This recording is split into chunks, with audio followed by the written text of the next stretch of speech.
I just wanted to relate one story in particular to all of you. And what we have to understand is that the behavior and things people are saying,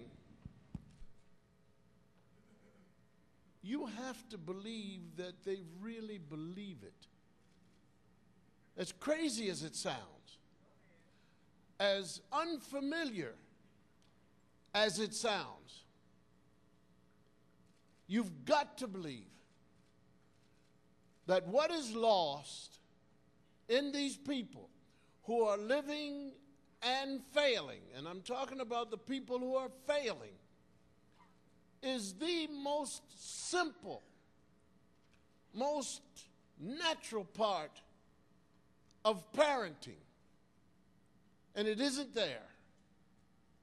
And that is, when you see a successful person, and that definition is the same as it would be for what is darkness, the absence of light. It's just simple. What is success? The absence of failure. What's missing? Think about it. And what's missing is from those who are successful, their parents say the same thing as if they'd been in a meeting. From the time that your mother finds out she's pregnant, the two are already planning your life.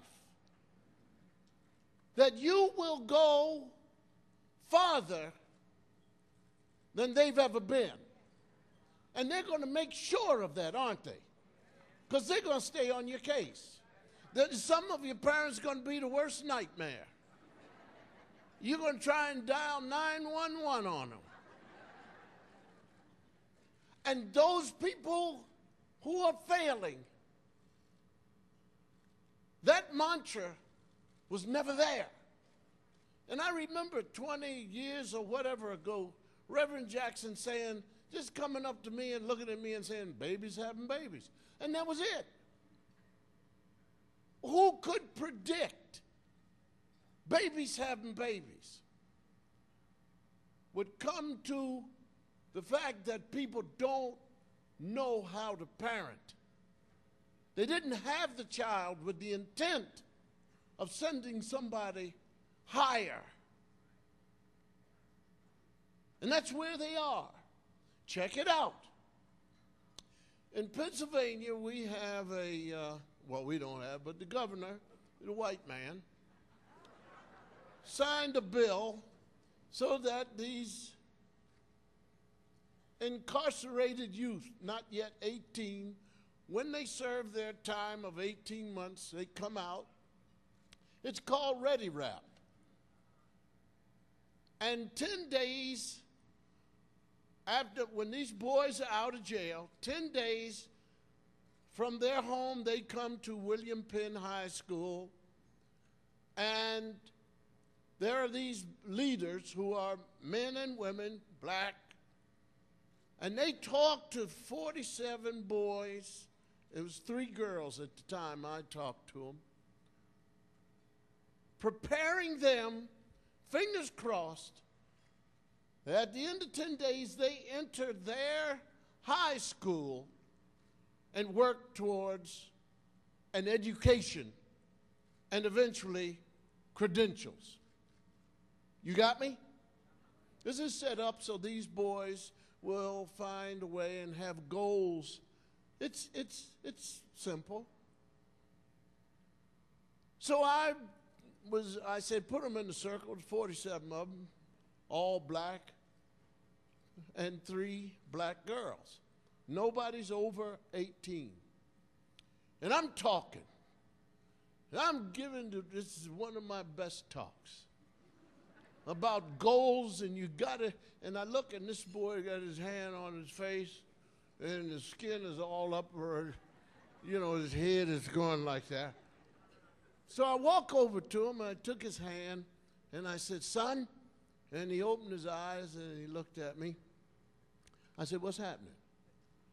He said, about what? I said, son, you're sleeping.